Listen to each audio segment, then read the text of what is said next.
अस्सलाम वालेकुम। आज हम बात करेंगे हाइब्रिडाइजेशन पे। और हाइब्रिडाइजेशन पे बात करने से पहले मैं आपको बताना चाहूँगा इसका कॉन्सेप्ट क्या है। इस वर्ड का हाइब्रिडाइजेशन की जो वर्ड है इसका कॉन्सेप्ट क्या है। हाइब्रिड का मतलब क्या होता है कि एक सिस्टम अगर दो या दो से ज़्यादा चीज़ों के ऊपर जो है ना डिपेंड कर रहा होता है। ठीक है, जैसे आपके पास आपने सुना होगा हाइब्रिड कार, इंजन पे भी और इलेक्ट्रिकल बेस्ड मतलब बैटरी पे भी और इंजन पे दोनों पे चलती है ये गाड़ी, तो ये इसको हम हाइब्रिड बोलते हैं। तो हाइब्रिड का जो मतलब होता है ना वो ये होता है कि ऐसा सिस्टम जो दो या दो से ज़्यादा चीज़ों के ऊपर चल रहा होता है, ठीक है, ऑपरेट कर रहा होता है, तो उसको बोलते हैं हाइब्रिड सिस्टम। इसी तरह से इस फिनोमेना को हम बोलते हैं हाइब्रिडाइजेशन। अब यहाँ पे एस, पी, डी और एफ, अगर हमारे पास एस ऑर्बिटल खाली इन्वॉल्व है तो दैट इज़ समथिंग एल्स। लेकिन अगर जहाँ पे एस, पी या डी और एफ ये तीनों चारों या फिर आप कह लें कि दो ऑर्बिटल्स भी अगर इन्वॉल्व्ड हैं तो वो एक सेंस आ जाता है हाइब्रिडाइजेशन का। जिस तरह से हमारे जो कुछ टॉपिक्स हैं उसमें अगर आप यहाँ पे देखें तो हम डिस्कस करेंगे S P hybridization, S P two hybridization and S P three hybridization. अब ये S P one, S P two, S P three hybridization क्या है ये मैं आपको आगे बताऊँगा। लेकिन अभी इन शॉर्ट क्विकली आप ये देख लें कि आपके पास मीथेन क्या होता है, CH4 होता है। ठीक है, मीथेन CH4 है, राइट। अब मीथेन का स्ट्रक्चरल फार्मूला तो हम बड़ी आसानी से बना लेते हैं और वो क्या है, H और H। ये तो इसका स्ट्रक्चरल फार्मूला है, ठीक है ना, फॉर्मेट है। इसका मॉलिक्यूलर फॉर्मेट मैंने यहाँ पर आपको बता दिए MF, molecular formula, molecular format, ठीक है, ये आपको यहाँ पे दिखाई दे रहा है, सही ना। ये सारी चीज़ें तो सिंपल है। अब आगे की तरफ आपको ये बताता चलूँ कि ये जो बेसिकली बॉन्ड्स बनते हैं ना, इन बॉन्ड्स के दरमियान कोई बॉन्ड एंगल भी होता है और वो क्या होता है 109.28। और इन बॉन्ड्स की ना कोई लेंथ होती है, लेकिन ये लेंथ आर्मस्ट्रॉन्ग में होती है तो ये बहुत ही छोटी होती है, 10⁻⁻10, सही है ना। तो ये आपको दिखाई भी नहीं देता है, ये इतनी छोटी होती है, लेकिन कोई ना कोई लेंथ ज़रूर होती है, सही, और कोई ना कोई एंगल ज़रूर होता है, और एंगल मैंने आपको मेंशन कर दिया है। और बॉन्ड जैसे मैं आप लोगों को नोट्स की पिक्चर प्रोवाइड करूंगा तो वहाँ पे बॉन्ड लेंथ भी आपको दी हुई होगी, ठीक है। तो मैंने दो चीज़ें डिस्कस करी हैं, बॉन्ड लेंथ एंड बॉन्ड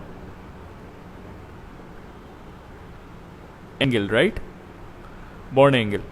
अच्छा, अभी फ़िलहाल मैं इसको यहाँ से मिटा रहा हूँ और आपको सीधे दिखा रहा हूँ कि कुछ इस तरह से होता है, H, फिर ये H, फिर ये H और ये H। अब इनके दरमियान जो एंगल होता है वो 109.28, 109.28, 109.28 और यहाँ भी उतना ही एंगल होता है, ठीक है। अच्छा, इसके अलावा ये तो मैंने आपको दिखाया स्ट्रक्चरल फार्मूला के रिस्पेक्ट से, ये बॉन्ड एंगल और बॉन्ड लेंथ के रिस्पेक्ट से। अब एक चीज़ और आ जाती है जहाँ पे हाइब्रिडाइजेशन आपको और क्लियरली हम दिखाएंगे, और वो आ जाती है ऑर्बिटल रिप्रेजेंटेशन, ऑर्बिटल स्ट्रक्चर। अब ऑर्बिटल स्ट्रक्चर जो है ना वो हम आपको बनाना बताते हैं, लेकिन उससे पहले ये मैंने एक टेबल बनाया हुआ है, और इस टेबल को अगर आप देखें तो ये टेबल अगर आपको याद आ रहा होगा, ये टेबल जो साइड पे मैंने बनाया हुआ है, ये इलेक्ट्रॉनिक कॉन्फ़िगरेशन SPDF के अंदर जब आप पुट करते हैं तो ये वो है। अगर आप हाइड्रोजन को देखें तो हाइड्रोजन, और कार्बन को देखें तो कार्बन, इस तरह से आपको एलिमेंटल नोटेशन पीरियोडिक टेबल के अंदर दिखाई दे रही होती है, जिसके अंदर आपके पास हाइड्रोजन का एटॉमिक नंबर 1 होता है और कार्बन का एटॉमिक नंबर 6 होता है, ठीक है ना।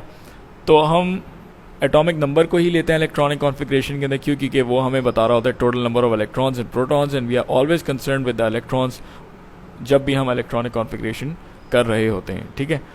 तो यहाँ पे अगर आप देखें तो ये फिल इस तरह से होता है, ठीक है, आप इस तरह से डाउनवर्ड्स जाते हैं। और ये हमारे एक लेक्चर इलेक्ट्रॉनिक कॉन्फ़िगरेशन का जो लेक्चर है उसके अंदर हमने फिल करना भी बताया कि किस तरह से स्टूडेंट्स इसको फिल करेंगे, ठीक है, तो वो लेक्चर आप देख सकते हैं।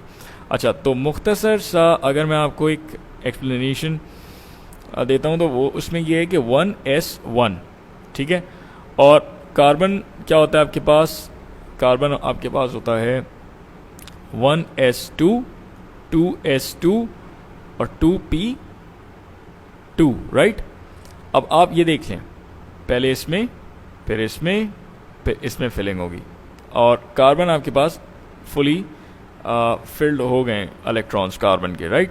तो ये आप देख सकते हैं 2 2 और 2 मतलब 6।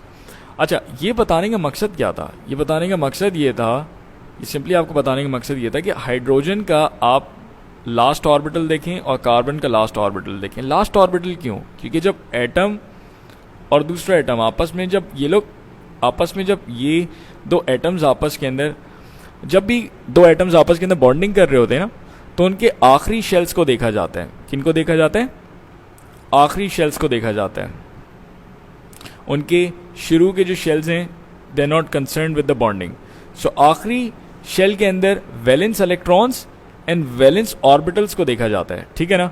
तो इसी तरह से जब हम ऑर्बिटल स्ट्रक्चर की रिप्रेजेंटेशन करेंगे तो उसके अंदर हम देखेंगे कि हमारे पास कार्बन को रिप्रेजेंट कर रहा होगा p ऑर्बिटल और हाइड्रोजन को रिप्रेजेंट कर रहा होगा s ऑर्बिटल। ये आगे की तरफ मैं आपको दिखाता हूं, एक सेकेंड। यहाँ पे यस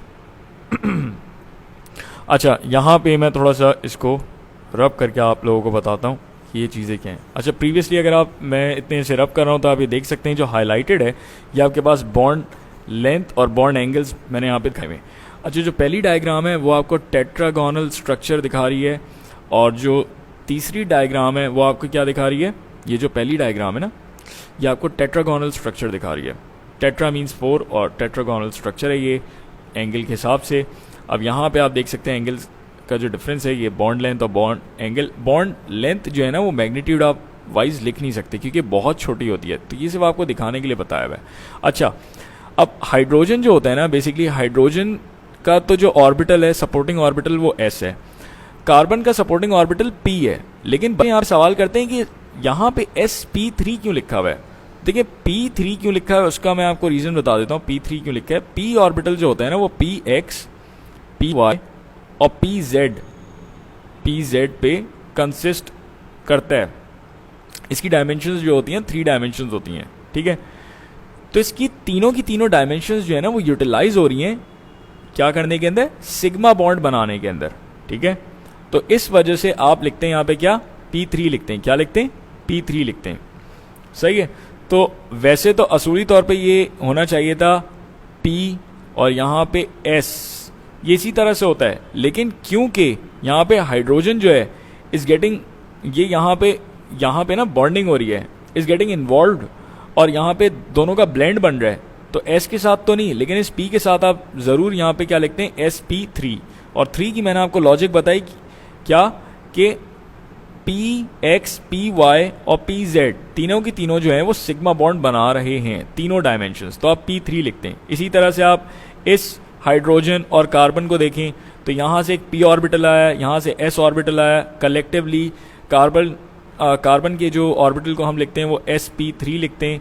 3 लिखने की क्यों वजह, क्या वजह है, तो वो ये वजह है कि p3 जो है वो कंप्राइज कर रहा होता है ऑफ 3 डायमेंशंस और ये तीनों की तीनों जो है वो सिग्मा बॉन्ड बनाने के अंदर हेल्प आउट कर रही होती हैं। तो इस वजह से आप sp3 लिखते हैं।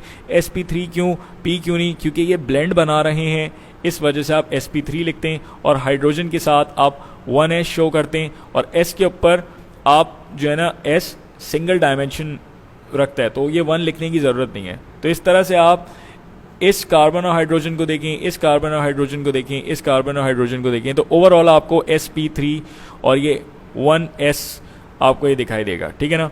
तो इस तरह से ये आपकी बॉन्डिंग हो रही होती है और ये ऑर्बिटल स्ट्रक्चर इस तरह से आपका डेवलप हो रहा होता है। आई होप ये आपको क्लियर हुआ होगा। Thank you.